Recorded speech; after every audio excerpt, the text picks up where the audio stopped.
Hello, everyone, and welcome to what was going to be a breakdown of Seahawks Panthers.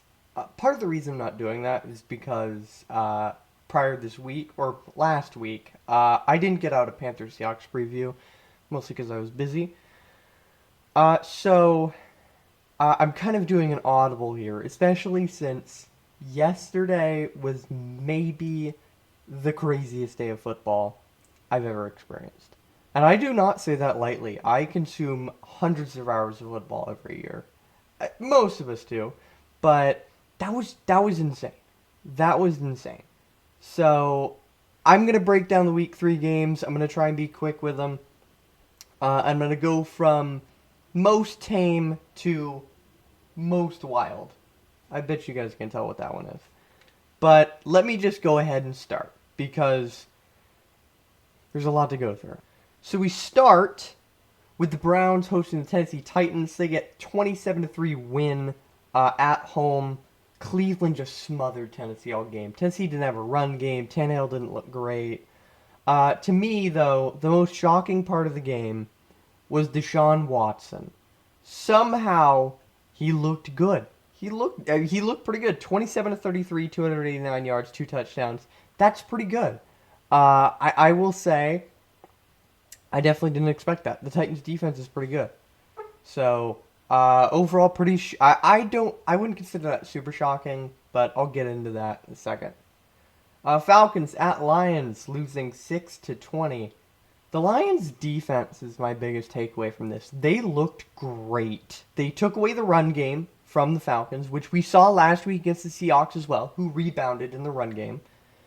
They got tons of pressure on Desmond Ridder. You know, that was overall a fantastic defensive performance. It makes the Lions look like a scary team again. It really does. You know, offensively they have all these weapons. They have these skilled players. Jared Goff is a good enough quarterback to lead him and not make too many mistakes. He did throw another interception today, or not today, yesterday, but overall he was good. But the Lions look scary again, and I think that's great for the league, and I'm excited to watch them continue that. The Falcons. What do we make of them?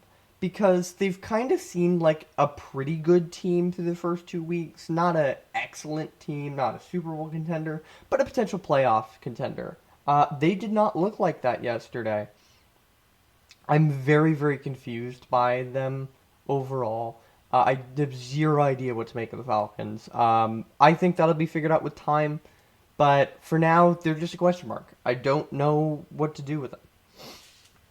But between those 2 games, the biggest loser is myself.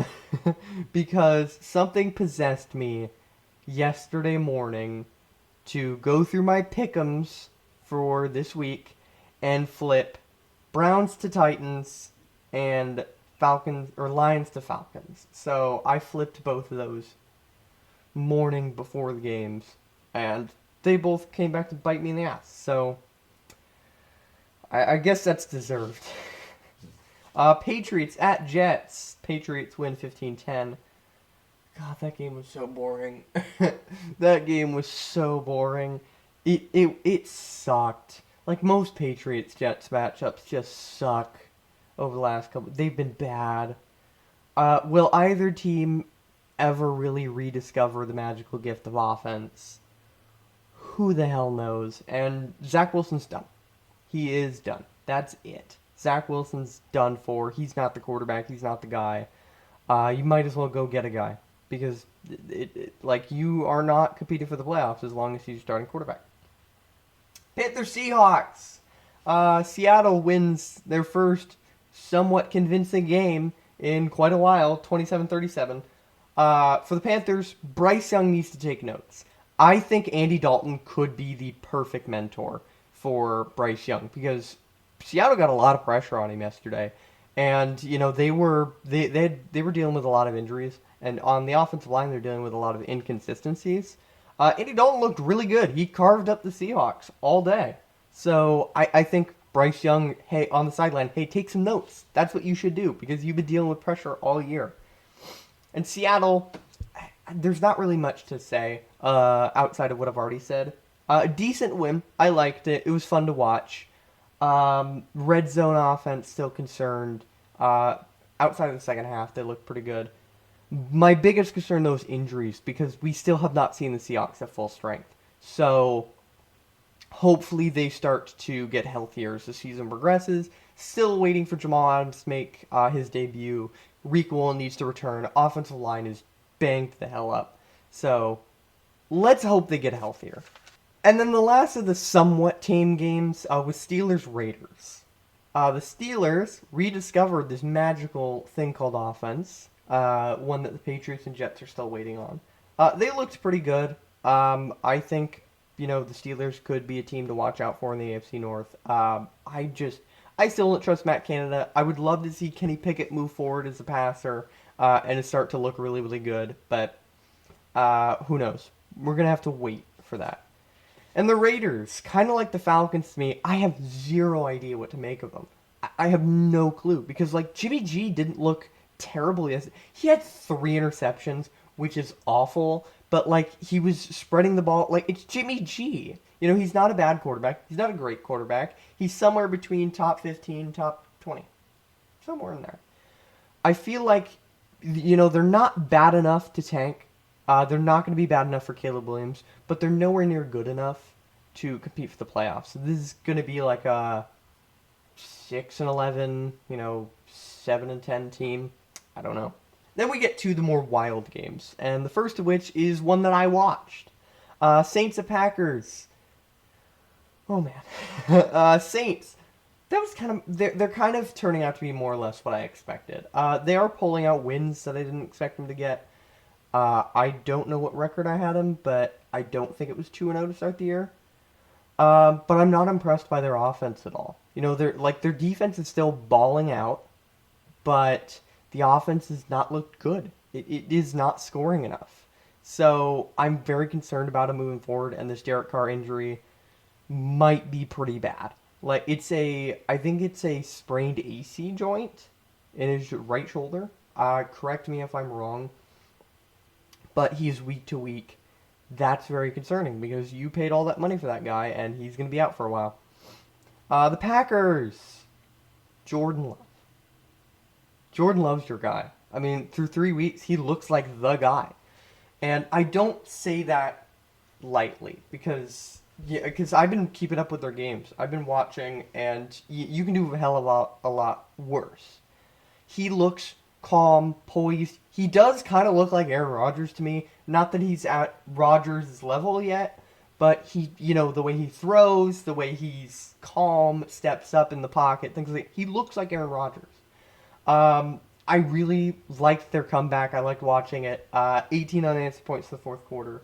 The Packers could be a playoff contender this year. I dare say when they get healthier, because they're in the same situation as the Seahawks. They're not healthy at all. They're missing tons of starters everywhere.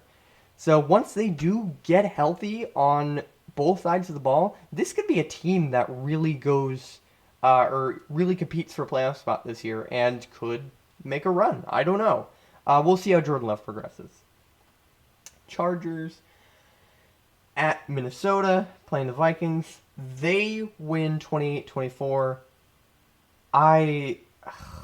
So I only watch one game at a time. I had the game open on ESPN tab because, that's the only way to keep up with it.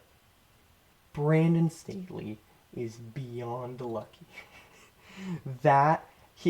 Going forward on 4th and 1, well inside your own territory, with the lead, with not much time on the clock, and you miss.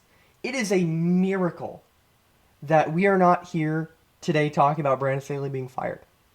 That is a miracle. I'm not impressed by him. I don't know if I've made it clear on the channel yet, but for the people who might know me, I've made it very clear that Brandon Staley, I don't think is a good coach, and he should be fired. And yesterday was an example of a reason he should be fired. In his first year, the going forward on the 4th down was great. We all loved it. And over the last 2 years, he's just been kind of dancing through the raindrops. He's been barely being able to avoid his own, fuck ups. Like, for lack of a better term, he's not a good coach, and he is so lucky he is not out of a job. I know Austin Eckler has been injured as well, but this team has no run game. Zero run game. Joshua Kelly, 26 yards on 11 carries? Seriously? That's it? Joshua Kelly looked awesome in week 1. And I get it was behind Austin Eckler, but where's the run game since Austin Eckler was injured? Where is it? Why are we not running out the clock when you have the lead in the fourth quarter? I don't know. And Justin Herbert. In case you were not aware of how great Justin Herbert is, by the way, I will always argue that he is a top 10, top 5 quarterback. He is amazing. Yesterday, he went 40 for 47 for 405 yards and 3 touchdowns. That's what you do against bad defenses. So, get this man out of Los Angeles. I can't believe he agreed to a deal with them. If I was Justin Herbert, I would have played on the franchise tag or on the 5th-year option, and then I would have gotten the hell out of Los Angeles because he's not winning anything there. And then finally the Vikings. This is going to be a very long season because Kirk Cousins has looked amazing to start the season. He's looked great. You're on 3. Like, it's especially since you're watching 2 other teams in your division. They're 2 games over you right now. They both look really good. Lions kind of better than the Packers. They're kind of close. Different conversation for a different day.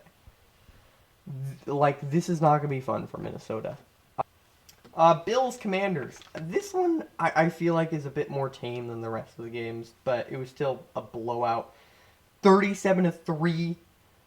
The Bills look fantastic again, but as someone who's kind of rooted for them a bit over the past couple of years, I love Josh Allen. Have his jersey up in my room. I just wonder, when's it going to fall apart? When's it going to come? Who's going to get injured? So, they look great over the last 2 weeks, but I'm worried, especially considering how the Dolphins look. So, they looked great. They beat up on the Commanders, who were 2-0 entering this game. Still a bit concerned. And then Sam Howell, for the Commanders, had a terrible, terrible game. 4 interceptions. I don't know if I'd be too worried about that, because outside of yesterday, against a great defense who has balled out the last 2 weeks, ignore the Jets game, he's looked pretty good outside of yesterday. So I don't know if I should be worried or not. He looks more or less like the guy, so I don't know. I don't know what to make if I'm a Commanders fan. Then we get to another game that I kept really close eye on. Texans-Jags, 37-17. Now, I'm going to go with I'm going to start with the Texans first. I'll start with the good news. CJ Stroud looks like the guy. Like, he looks like a franchise quarterback. He looks fantastic. I'm happy for Texans fans with this because he looks great and you might finally have a quarterback. So what do? Do what the Bengals are trying to do and protect him. Because if not, you're going to have an Andrew Luck and you're going to be bad. So protect this man, get him offensive line, or get him help on the offensive line. The Texans could be sneaky good this year. That's my other kind of takeaway. They looked really good yesterday.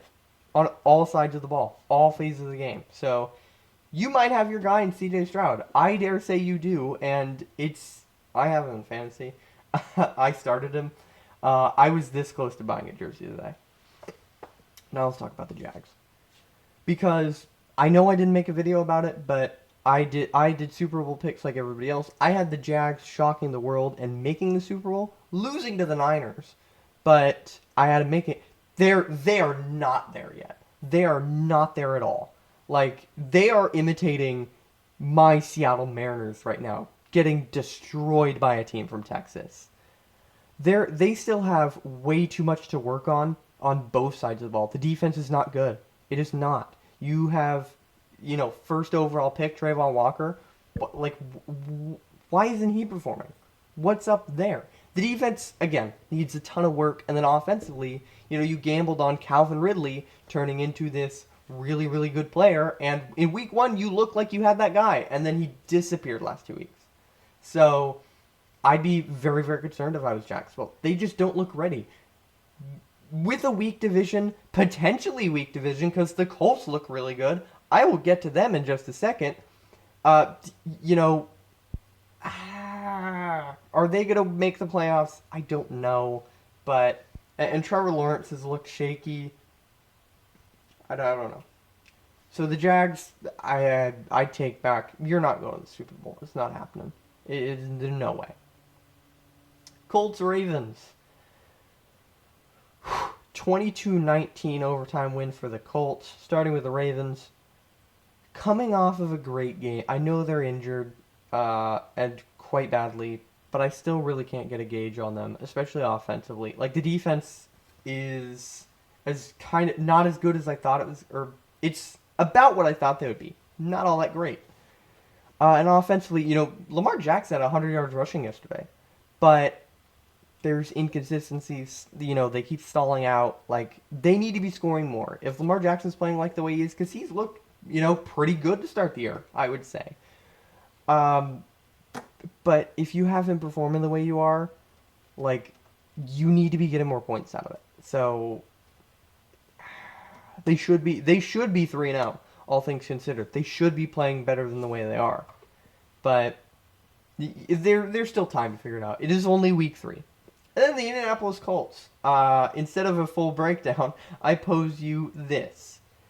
Could the Indianapolis Colts, of all teams, be playoff contenders when Jonathan Taylor and Anthony Richardson return? Because Anthony Richardson looked really, really good when he was playing before he got that concussion. And Jonathan Taylor, hey, Zach Moss looked great yesterday. Can Jonathan Taylor reach that? Like, is he going to be able to thrive in this offense?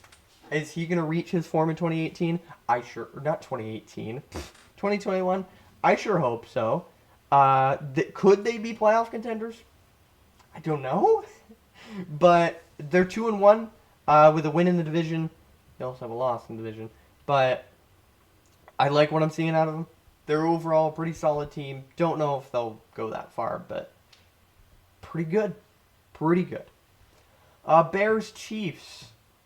Chiefs win 41-10. Chicago, it is Caleb Williams' time. Justin Fields is not the guy. I was kind of hoping he would take that step forward too. I thought he would too, but he's not. He's just not evolving as a passer. He's not as good in the run game either. Like, you need to blow it up. Clearly, you don't have the right core. You don't have the right coach. You don't have the right coaching staff. Don't have the right players. But hey, you were bad last year, so you're in a perfect spot to do that. And then the Chiefs. I know it's against a bad team, but getting to Cowboys Cardinals in a second, you have to take care of business. And the Chiefs did. I dare say they looked, great yesterday. They definitely are one of the best teams in the league still. The defense has been balling out the first couple weeks. And the offense yesterday looked like it caught back up. So I would be pretty scared of the Chiefs. I would be. I think they have they look like they have a great chance to repeat. And honestly, for me, because last year around playoff time, I was annoyed with how much I was seeing Patrick Mahomes, especially everywhere. I have found this season that if I just ignore the Chiefs and I don't pay attention to their games, I like them so much more. It's crazy. I actually find them to be a team that I can kind of root for when I don't pay as much attention to them. So, but yeah, Chiefs look good. It should be another great season. What can I say? They're a dynasty. Like, this is to be expected. And before we get to the big one, last but certainly not least, Cowboys at Cardinals. I didn't write the score. It's 28-16. Dallas. I know Trayvon Diggs was injured, or is injured. He's out for the year. But that's inexcusable. That is inexcusable. The way they have dismantled teams to start the year, and then you go to Arizona and never have the lead. Like, burn the tape. Completely get rid of it. If you want to be taken seriously, if you want to be, like, the argument last week was Cowboys or Niners, who's the best team in the league. If you want to be put above the 49ers, then you have to dominate the Arizona Cardinals, a team that looks like they're rebuilding. That is completely inexcusable. I'm not giving you a break for that. And then Arizona. They're a very scrappy team to start this year. They're absolutely not the worst team in the league. They're not tanking, and I dare say they're waiting for Kyler Murray to return. They could be a good team this year. Who knows? They're super scrappy. They're actually fun to watch, too. That was a great win for them. And I'm kind of excited to see where they go from here. And now, for the moment you've been waiting for. Broncos at Dolphins. Let me set the scene first. So, Denver Broncos. You trade for Russell Wilson last year. Season doesn't go great. So you trade for Sean Payton. So you can, pair him with an offensively minded coach who got the best out of Drew Brees when he was in New Orleans. Makes sense on paper. They should be better this year. And defensively, if you stay as good as last year, I thought they could potentially be a playoff team this year. Didn't pick them to be, but on paper, this looks like a really, really good team. And with Russell Wilson playing a lot better this year, especially yesterday too, he looked good enough. He looked good. I wouldn't say great, but he looked good. You're hoping that you can be better. And after a rough start to the year, there's still some hope, especially against a Dolphins team that collapsed at the end of the year, mostly because of injuries. And for Miami, there's some questions entering the season. Is Tua going to be able to stay healthy? How is he going to look after all those injuries last year?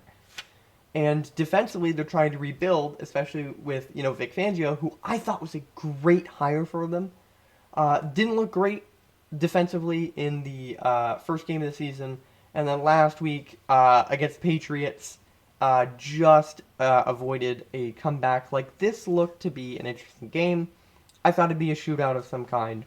I thought the Dolphins would win. But, this looked like it could be a good game. Holy shit. Holy shit. Let me get to the Broncos first. Let me get to the Broncos. Defensively, number one unit last year. Absolutely incredible defense. Got torched, destroyed all game long. It was not close. It was not close. From the get-go, they could not stop Tyreek Hill and Tua or Raheem Mostert or Devin Achane. I hope I pronounced that right. They couldn't. I mean, the blown coverage against Tyreek Hill, the first touchdown of the game, the safeties are playing up. They're trying to cover, Chosen Anderson. Why aren't you covering Tyreek Hill? Why aren't you back against the fastest player in the NFL? Russell Wilson, as I said, he did not look bad. And I feel like he's one of the only guys that should not be blamed after this loss. Because he played good. He played good. It doesn't show in the box score. It doesn't show in the box score. But he looked good. And he's looked a lot better this year. He's looked a lot closer to what we're accustomed to seeing out of Russell Wilson. My overall takeaway for the Broncos is people need to be fired today. Vance Joseph needed to be gone a long time ago. That was awful. That was terrible. I know I'm just kind of repeating the same things, but people need to be fired. That was an all-time humiliating loss. I don't know where they go from here. I don't. You play the Bears next week. Hopefully you can play better, but is there any confidence to be had? Even against a team that has already had a terrible season and is already having such a dramatic, bad, blow up the entire organization year. Can you be confident? I don't know. So, I I don't have more to say about the Broncos, but there also isn't enough that can be said. That was an all-time humiliating loss, and I think the cruelest of it all was Mike McDaniel, who, if you have not been on the internet, was the former Broncos ball boy. He decided to spare you. I will not break the record against you. I will kneel on a 4th down in your territory. That is the ultimate just, man, this is fucked. Like, our season's, it's over. And the Dolphins, holy fucking shit. Oh my god. That was an ass whooping of the highest order.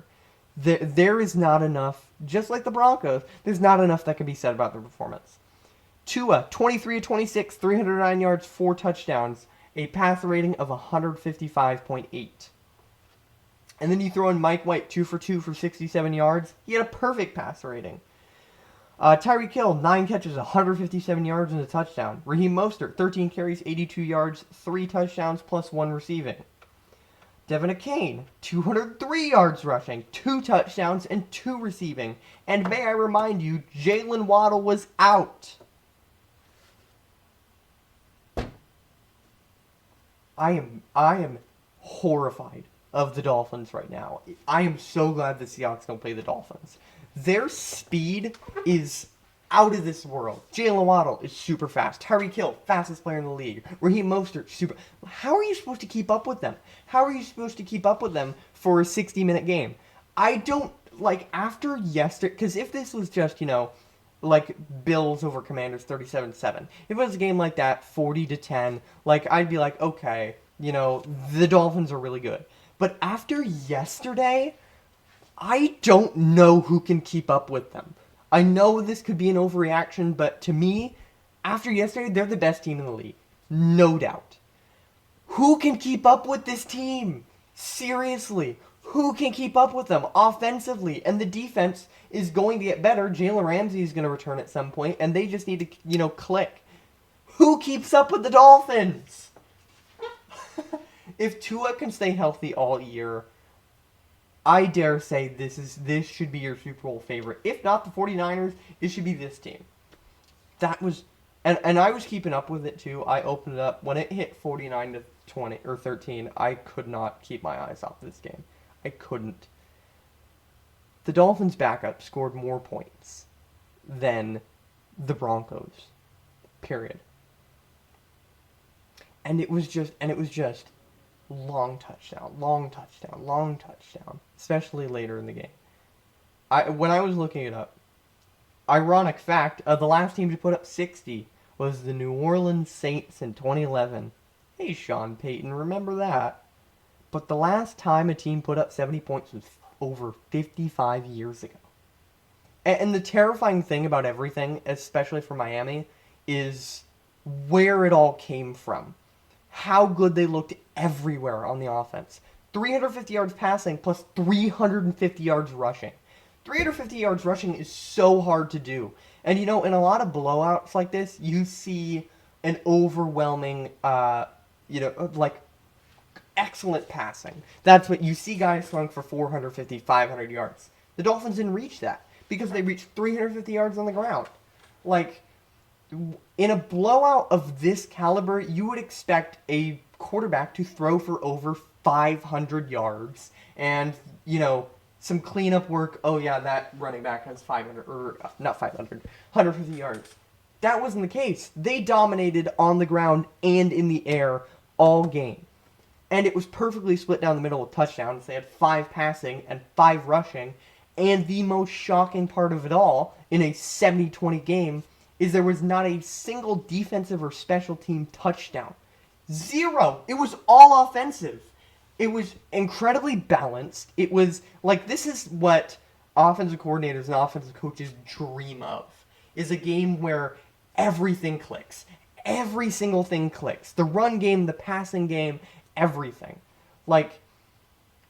I can't stress enough how terrifying the Dolphins look after yesterday. It was I can't I can't I don't have a Dolphins jersey. If I did, I'd be wearing it. But how do you not see the Dolphins as the number one team after yesterday? I get the 49ers, they're balanced. They're really good too. But the Dolphins offensively did everything right. They could do no wrong.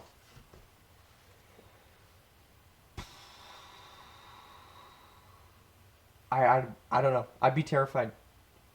Anyway, I personally am more than welcoming of our new Dolphin overlords. Personally, I really like Dolphins, so thank you all so much for watching. That was a crazy Sunday of games, and we still have two left, including a Super Bowl 56 rematch. So thank you all so much for watching. Man, I will see you all next video. Peace.